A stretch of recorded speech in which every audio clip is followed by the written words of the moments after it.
Today you will get to know the PQ formula. With it, you can solve any quadratic equation. Once x is squared, the straight line turns into a parabola. And we are looking for the roots. Those are the places where the parabola crosses the x-axis. For the formula to work, the equation has to be in normal form. X squared plus p times x plus q equals 0. No number is allowed in front of x squared. And this is the PQ formula. X equals minus p over 2 plus or minus the square root of p over 2 squared minus q. Let's take an example. X squared minus 4x plus 3 equals 0. Now we read off p and q, always with their signs. P is minus 4, q is plus 3. We put both of them into the formula. Minus 4 over 2 gives plus 2. Under the root we have 4 minus 3, which is 1. The plus or minus gives us two solutions. 2 plus 1 is 3, and 2 minus 1 is 1.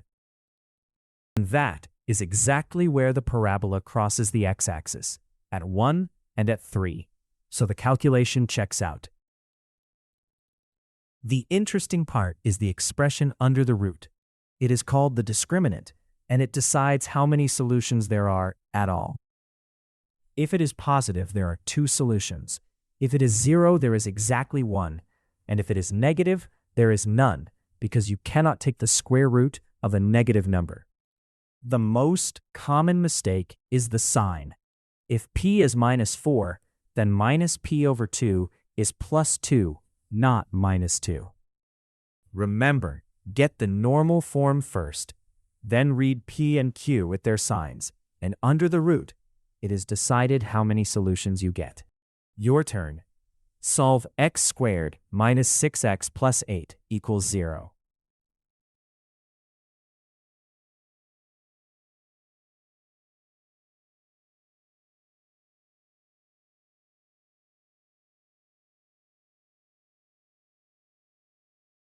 P is minus 6, so minus p over 2 equals 3. Under the root we have 9 minus 8, which is 1. 3 plus 1 is 4. 3 minus 1 is 2. And one more. This time, with a negative q, solve x squared plus 2x minus 3 equals 0.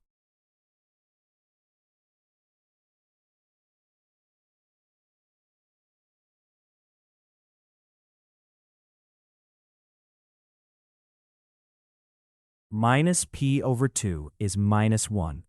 Under the root we have 1 minus 3. So 1 plus 3 equals 4. The square root of 4 is 2. That makes the solutions 1 and minus 3.